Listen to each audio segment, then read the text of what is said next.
La filosofía como madre de toda emancipación. ¿Por qué es Heidegger el más importante filósofo del siglo XX? Hay nazismo en Ser y Tiempo, Domingo Faustino Sarmiento, y el libro más excepcional, Facundo, Civilización y Barbarie, el gran libro sobre América Latina. Y lo que dice Sartre en una de sus más bellas frases: un hombre es lo que hace con lo que hicieron de él. Foucault va a decir: el hombre ha muerto. Si se piensa en filosofía, lo que se piensa es la totalidad.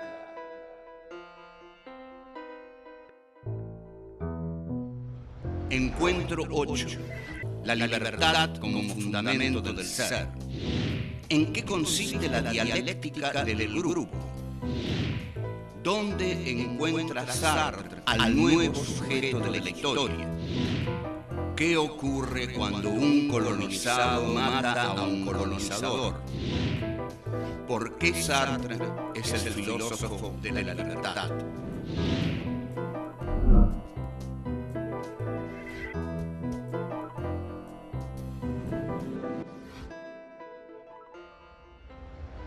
Seguimos con Sartre. Después del Ser y la Nada, Sartre comienza en efecto a polemizar mucho con los marxistas. Los marxistas esencialmente le cuestionan algo cuestionable, es decir, esa existencia que Sartre plantea como que llega al mundo y después se da la esencia. Los marxistas dicen que esa existencia ya viene a un mundo que la determina, en el cual está la historia, la lucha de clases, la injusticia, la tortura, la historicidad, miles de los bloques, la Guerra Fría, en fin, muchas cosas. Nosotros, desde América Latina, podríamos decir que eso de la existencia precede a la esencia, o sea que uno comienza por existir porque no tiene esencia y la esencia se la va dando en la medida en que elige. Es muy distinto en un niño de una escuela en Jujuy totalmente empobrecida, que pasa hambre, que se desmaya en el aula, que en un niño que nace en la calle Arroyo, digamos. Ahí el que nace en el interior despoblado y pobre está condenado a perder, no está condenado a ser libre, está condenado a perder. Vean una gran película de Buñuel, Los Olvidados. O sea que esta falta de estructuración material que presenta la filosofía de Sartre le fue muy bien señalada y él se propuso solucionarla uniendo el marxismo y el existencialismo en uno de los proyectos más fascinantes de la historia de la filosofía, que es la crítica de la razón dialéctica. Sartre sigue partiendo de la conciencia, pero ahora incorpora la materialidad, el mundo material, los condicionamientos del mundo material. Y la fórmula que dice es: partir de la conciencia no impide definir al hombre por su materialidad. Entonces va a partir de la conciencia y va a llegar a todas las más altas totalizaciones de lo material. La crítica de la razón dialéctica presenta en uno de sus más grandes desarrollos, de sus más fascinantes desarrollos.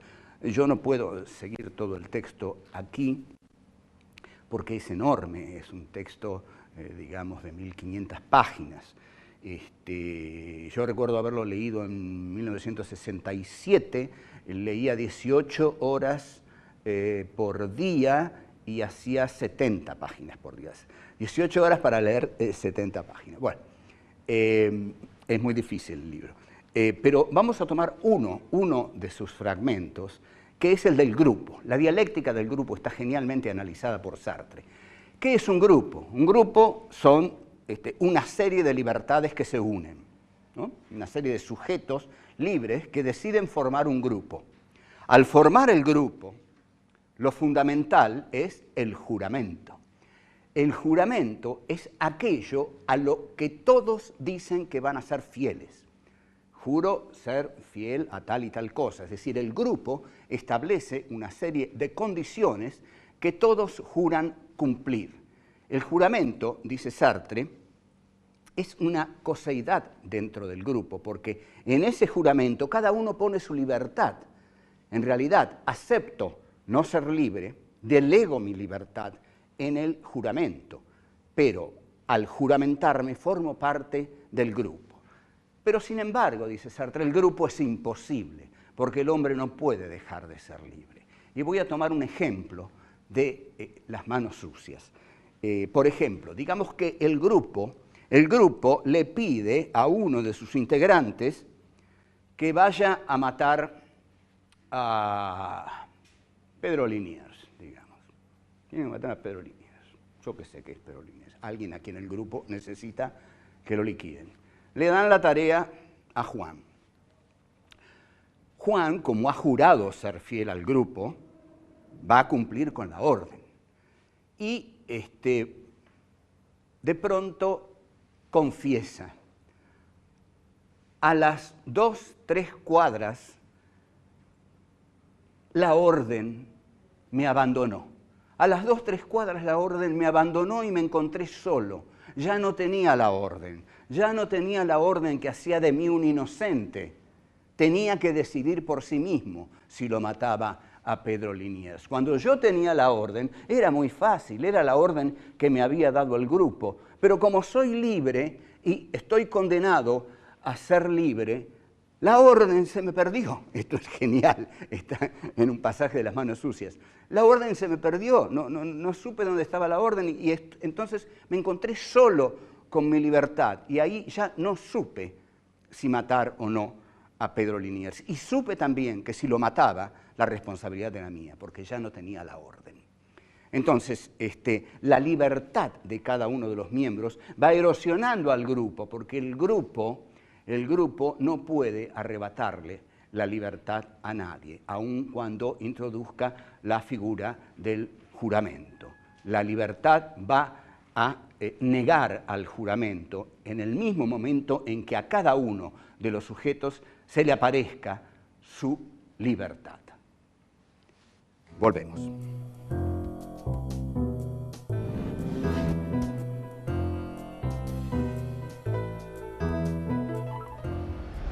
Lo que erosiona la cohesión del grupo es entonces la libertad de cada uno de aquellos que los forman.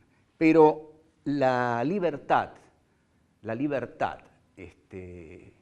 le ha sido arrebatada a lo largo de la historia a muchos seres humanos. Y Sartre, un europeo, se encarga de decirle a los europeos cómo ellos, los europeos, han sido los que más han arrebatado las libertades de los otros.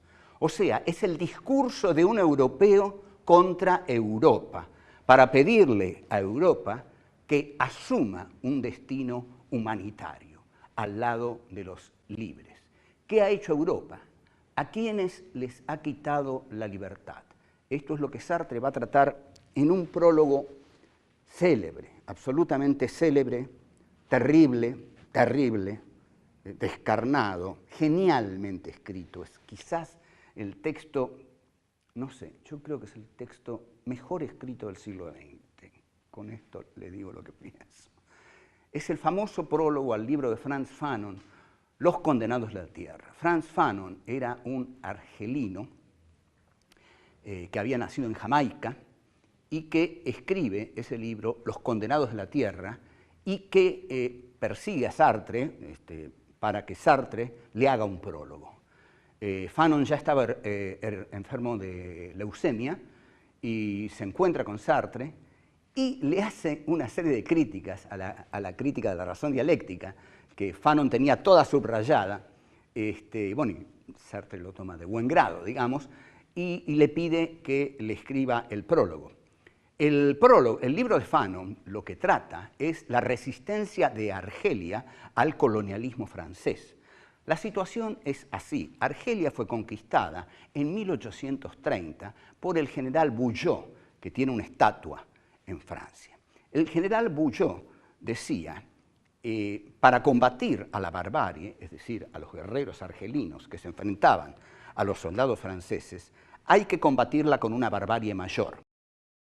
El general Bugeaud pasa a la historia como el conquistador de Argelia. O sea, Argelia es un territorio colonial de Francia. En 1954, Ben Bella crea el Frente de Liberación Nacional Argelino. y ahí comienza la resistencia de Argelia contra el colonizador francés. Esta resistencia se expresa a través de atentados terroristas, a través de la guerrilla del Frente de Liberación Nacional y con un apoyo creciente del pueblo musulmán que habita el territorio de Argelia, conquistado por los franceses. Sartre entonces escribe el memorable prólogo al libro de Fanon, que se publica en 1961.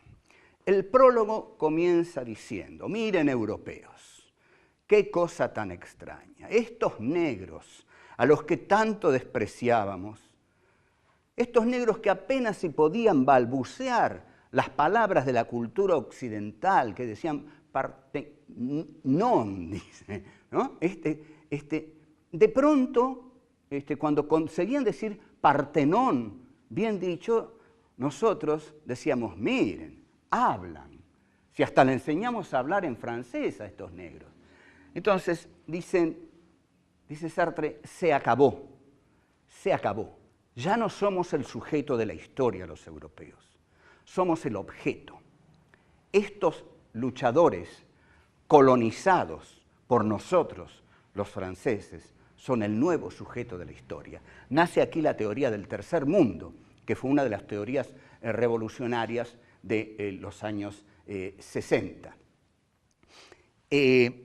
Sartre entonces va a caracterizar la situación del colonizador y la del colonizado. La situación del colonizador es la del colonizador francés y es la de los países colonialistas en general, ¿no? Francia, Inglaterra, Holanda, España, y en este momento Sartre se ocupa de Francia y de Europa. Habla de Europa y dice: Europa se ha hecho a sí misma fabricando esclavos y monstruos. Todo lo que tenemos lo hemos robado de las colonias. Usted, que vive tan bien y que se cree un europeo refinado en su cultura, olvida que en las colonias se tortura en su nombre. El efecto del prólogo es devastador porque está dirigido a los franceses. Es un francés que se dirige a los franceses. En realidad, Sartre se está dirigiendo muy potentemente a Charles de Gaulle, ¿no? Que es un personaje totalmente distinto a Sartre. De Gaulle es alto, es militar, Sartre es chiquitito, filósofo, pero el prólogo va a tener una potencia tremenda en las luchas de liberación del tercer mundo. Volvemos.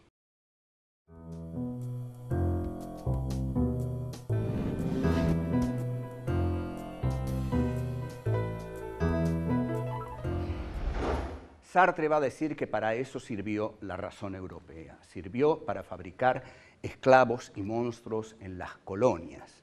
El sujeto europeo se hizo a sí mismo expropiando a los esclavos coloniales, al mundo colonial.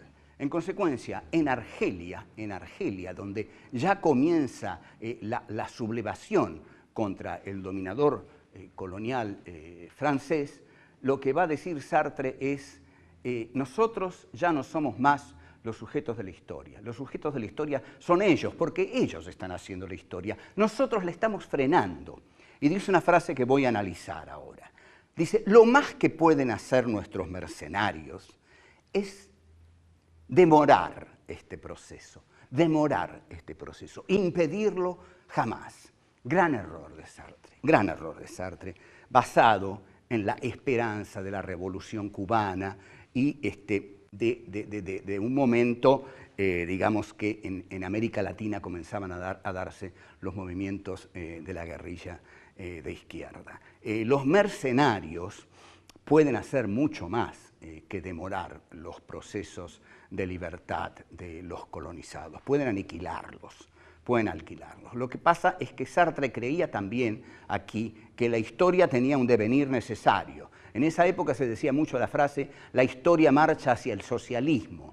que era una certeza que nadie sabía de dónde había salido, pero todos la decían, la historia marcha hacia el socialismo. En realidad no marchó hacia ahí, como todos sabemos. Ahora, Sartre dice, esta libertad de los colonizados, nuestros mercenarios, lo único que van a poder hacer es demorarla, porque es indetenible, ellos luchan por la libertad, y al luchar por la libertad, están luchando por el hombre, por el concepto del hombre, están luchando por la dignidad del hombre. Sartre, con este concepto de la libertad, es el único pensador que todavía puede fundar una moral, porque una moral solo puede fundarse sobre la libertad del sujeto.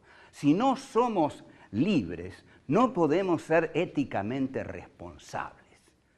Incluso Roland Barthes, que es un enemigo de Sartre, dijo, el día que queramos volver a pensar en la posibilidad de una moral, vamos a tener que recordar a Sartre.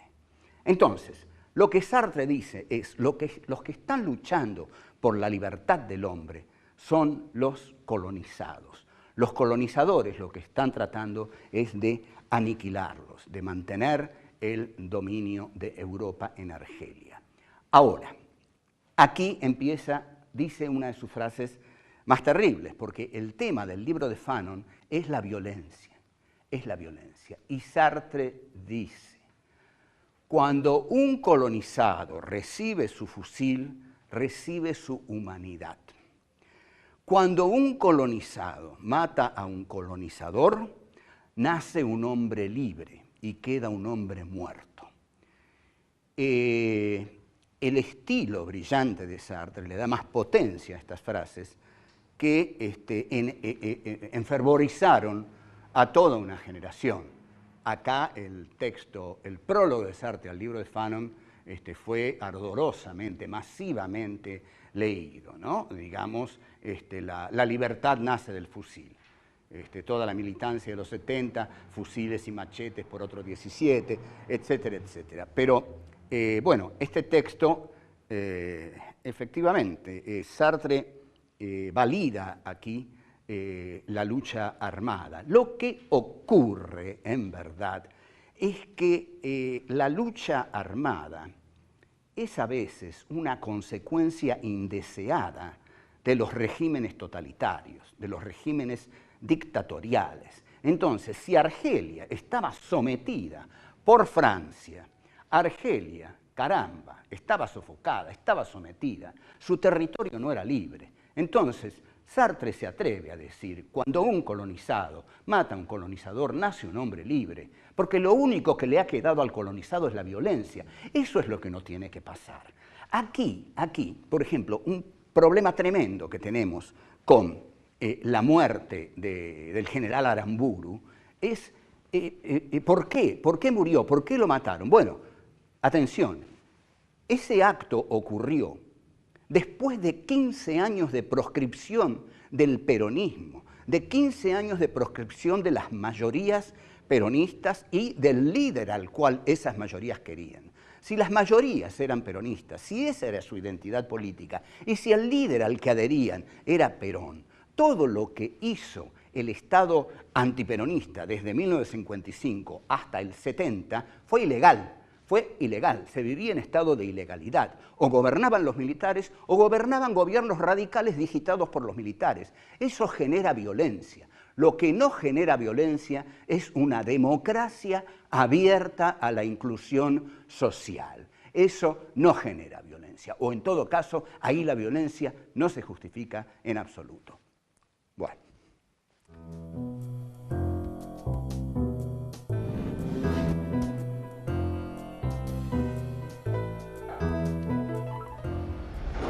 Los guerrilleros argelinos, en verdad, luchaban por su territorio ocupado por el colonialismo francés. Si los colonialistas franceses no hubieran ocupado el territorio argelino, no hubiera existido la violencia del Frente de Liberación Nacional.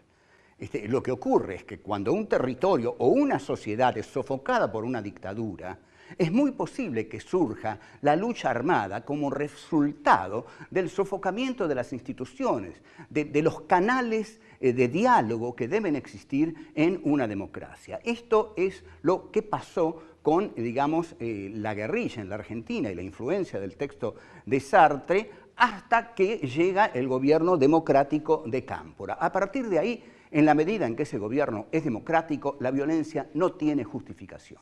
Menos todavía cuando Perón, en 1973, gana con el 64% de los votos. A los 2 días, la organización Montoneras, dirigida por Mario Eduardo Firmenich, a quien yo llamo el nefasto, mata al sindicalista Rucci, que era fundamental en el esquema de Perón. ¿Cómo es posible que a 2 días de un pronunciamiento popular del 64%, alguien crea que tiene el derecho a cometer un asesinato? Esto sí es un asesinato. O sea, la violencia dentro de una democracia, como digo, inclusiva, que no margine, que no cree hambre, no tiene ningún sentido. Ahora, también es cierto que la democracia tiene responsabilidades profundas con aquellos que habitan en ella. Y su mayor responsabilidad, por supuesto, es la educación, la distribución del ingreso, que nadie pase hambre, que nadie sea un analfabeto, y posibilidades de trabajo para todos. Si la democracia no puede dar esto, y bueno, está fallando algo. Volviendo a Sartre, digamos que Sartre es el filósofo de la libertad y que la filosofía debe estar buscando siempre la posibilidad del acto libre. Porque cuando estudiemos Foucault, vamos a ver que Foucault analiza el poder, es un brillante analista del poder, e incluso larga una frase que es: donde hay poder, siempre hay resistencia al poder. Pero Foucault se pasa casi toda su vida analizando el poder y la resistencia al poder no la analiza nunca. Entonces, incluso sus alumnos le dicen: Michel, ¿dónde está la resistencia al poder? ¿Cuándo nos dice algo, maestro, de la resistencia al poder? Lo que pasa es que Foucault es el filósofo del poder, pero Sartre es el filósofo de la libertad. ¿Por qué no, entonces, combinarlos? Foucault describe magistralmente el poder, pero Sartre siempre habla de la posibilidad del acto libre, de la conciencia crítica, porque si no existe la posibilidad de nuestra propia crítica, de que en algún punto, pese a todas las determinaciones a las que estamos sujetos, pese a todos los condicionamientos, los medios de comunicación, los medios de comunicación, los gobiernos, la propaganda, la manipulación, Internet, todo eso, las clases sociales, el hambre, todo eso lleva al sujeto a un acorralamiento del sujeto, en el cual pareciera que no queda margen para su libertad. Sin embargo, siempre tenemos que tener la esperanza de que la libertad sea posible, que en algún punto ese sujeto se vuelve un sujeto crítico y dice: no quiero ser lo que están haciendo de mí, quiero ser algo distinto. Yo no acepto más lo que están haciendo de mí. Y entonces, ¿qué es lo que va a hacer? Se va a unir con otros, muy pocos que piensan esto, porque hay que tener mucha valentía para estar solo. Y bueno, va a buscar a los otros que piensan esto, y al hacer esto va a estar ejercitando la filosofía sartreana, porque la filosofía sartreana, al ser una filosofía de la libertad, es la filosofía que recupera y fundamenta la posibilidad del acto libre del sujeto. Entonces, cuando saca el sujeto de Europa y lo lleva a Argelia, lo lleva porque ve en Argelia una lucha por la libertad. Esa gente está luchando por su humanidad, y al luchar por su humanidad está luchando por lo mejor que podemos darle al hombre. El hombre o es libre o es esclavo de sus cadenas. O el hombre acepta sus cadenas o lucha por librarse de sus cadenas, por librarse de todo aquello que hace de él una cosa, una simple cosa que refleja el mundo de lo anónimo, como diría Heidegger, y su conciencia crítica lo lleva a, por ejemplo, apagar el televisor. Estos actos son ejemplificadores de la filosofía sartreana, que es una filosofía de la libertad. El sujeto es libre y, en consecuencia, el sujeto no acepta la enajenación, no acepta la esclavitud.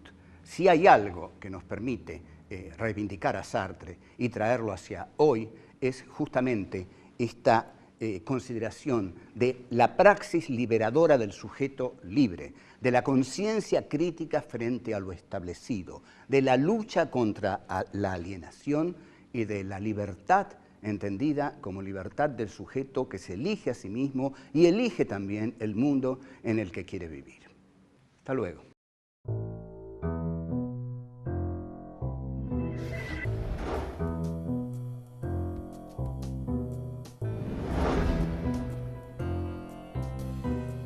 Europa se ha hecho a sí misma, fabricando esclavos y monstruos. Cuando un colonizado mata a un colonizador, nace un hombre libre y queda un hombre muerto. Una moral solo puede fundarse sobre la libertad del sujeto. Si no somos libres, no podemos ser éticamente responsables. El hombre o es libre